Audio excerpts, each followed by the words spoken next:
Hello, hello, welcome! Bem-vindos a mais um episódio aqui do Inglês no Rádio. E eu tô aqui para falar um pouquinho mais sobre o Cambly, esse parceiro maravilhoso, essa plataforma de inglês online que a gente gosta tanto de falar sobre.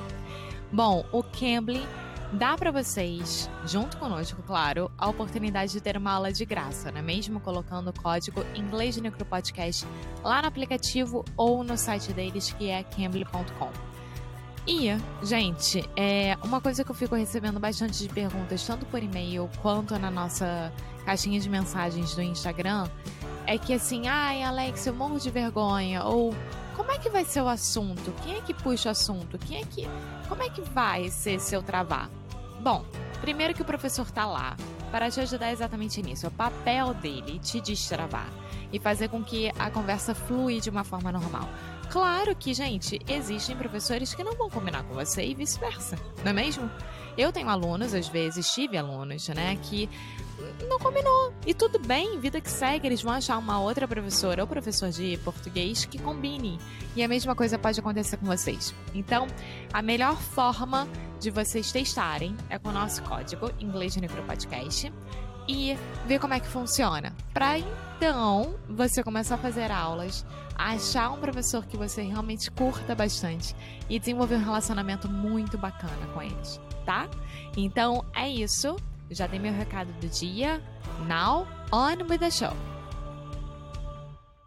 Hello, hello, hey, sweet people, and welcome to another episode of Inglês no Rádio. My name is Foster.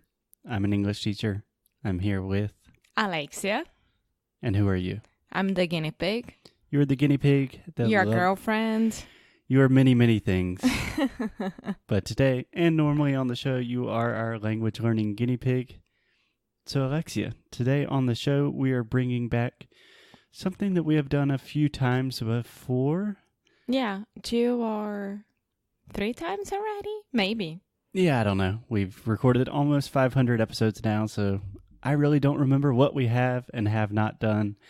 But today we are doing something that we have done before in the past, and that is essentially stealing ideas from other language teachers. I don't call it stealing, But it's like sharing and dividing opinions and... sharing, expanding. Yeah, it's a lot of things. But we are taking ideas from a very famous language teacher on the internet. His name is Olly Richards. He is British, so Olly Richards. He runs a website called iwillteachyoualanguage.com.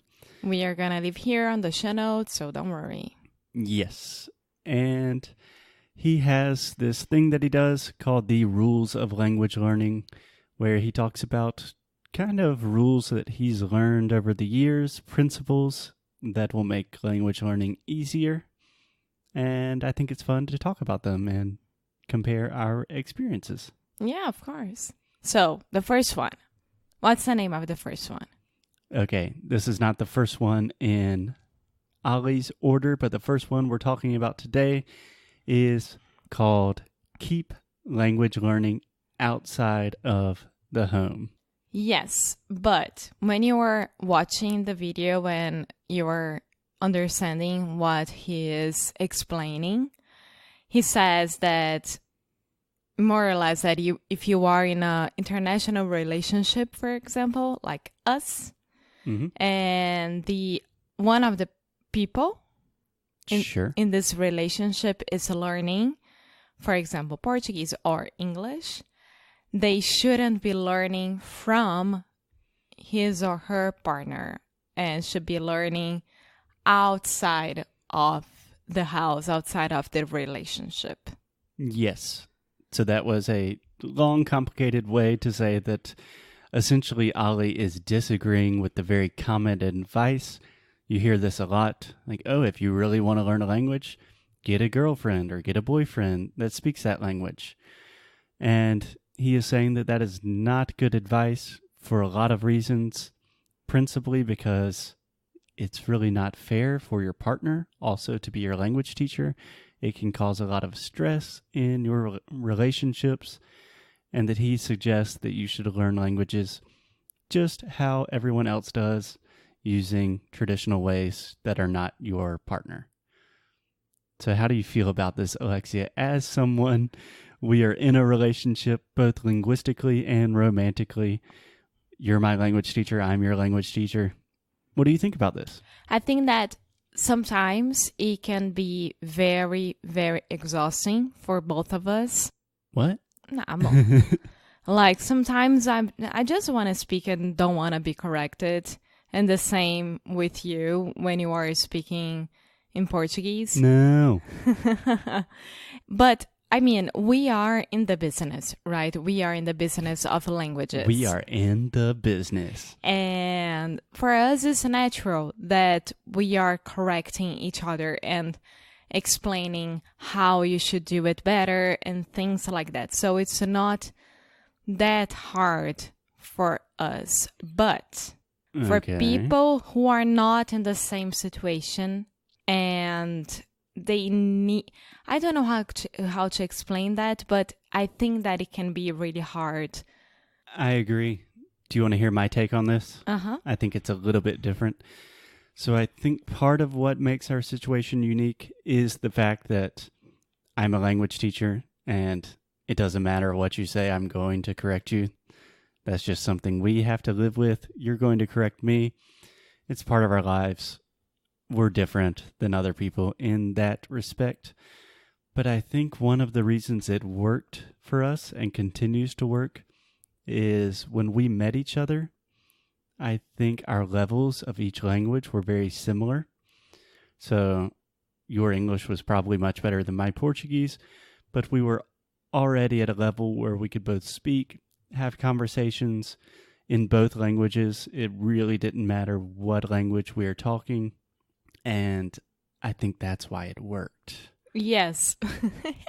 If I could give an example, a very trashy example. Sure, please. So, earlier this year, I was here in the United States and I started to watch 90 Day Fiancé. Okay. I don't know if this is something you need to admit publicly, but it's out there. I don't care. I started to watch it because I was like, this is weird and this is very trashy and I just want to spend time right now watching TV. But I was watching a lot of international couples because that's how it works, the show works. Mm-hmm. And most of the people are trying to go to the United States and stay here, right? Brazilians, Italians, I don't remember. Just Brazilians and Italians. No. There were more. I don't remember. Yeah, we got the point. One of the Brazilian girls, she could speak the basic, but she couldn't she couldn't explain that much about what she wanted to say and express herself. Right. She couldn't completely express herself in the way she would like to. And her partner, the American guy, was trying as hard as he could to like, wait, what do you want to say here? Are you saying this? And she couldn't understand what he was saying and vice versa. And it was a huge mess. And I was like, oh my God. How is that even possible? She needs an English teacher. He can't continue doing that. And it's like it's going to be harder and harder. It's horrible the way that it is right now. Yeah. So what did you learn from that experience? That in this case, you should keep language learning outside the home? Yes, of course. And of course that the partner should help the way that he or she can. Like leaving post-its on the table saying table, chair, things like that, but not be the teacher itself. Yeah. So I think with that example, two things come to mind. First, that's going to be a lot of work. If someone really only knows the basics, then they really need a language teacher. And that's going to cause a lot of stress on the relationship. It's not really going to be fair for the native speaker of the language because on top of being a partner, they also have to be a language teacher. That's super stressful. And also at that stage in the language learning process, there's a lot of things that just a normal native speaker would not be able to explain. Teaching someone a language is hard. Of course it is. So it really does require professional help in a lot of situations. Yes, and me as a Portuguese teacher that I do it, right? I don't teach from zero. I teach only people who already know how to speak Portuguese and they only want a conversation class because it's so hard. Right. Helping someone improve their conversation compared to helping someone really learn a language are totally different things. And I think one requires a language teacher. The other, a partner, could be sufficient. Yeah, it's our case. Yeah. So I think that we pretty much agree with Olly.